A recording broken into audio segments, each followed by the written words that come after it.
নাবালিকাকে যৌন নিগ্রহ, তার মাকে বিয়ের প্রতিশ্রুতিতে সহবাস ও প্রতারণার অভিযোগে গ্রেফতার করা হয়েছে সিভিক ভলেন্টিয়ারকে। এই ঘটনায় চাঞ্চল্য ছড়িয়েছে নদিয়ার কৃষ্ণনগরে। ধৃত সিভিক ভলেন্টিয়ারের নাম পিন্টু দাস।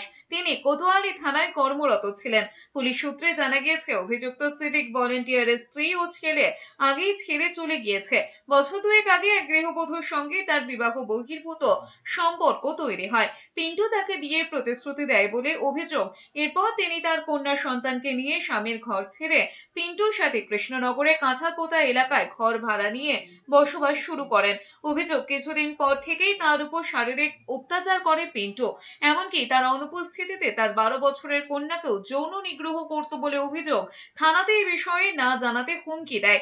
এরপর মঙ্গলবার রাতে ওই সিভিক ভলেন্টিয়ারকে কৃষ্ণনগরের পোস্ট অফিস মোড়ে ওই অভিযোগকারী ও বেশ কিছু যুবক মারধর করে। পুলিশ গিয়ে তাকে আটক করে নিয়ে আসে। পরে অভিযোগের ভিত্তিতে তাকে পুলিশ গ্রেফতার করে।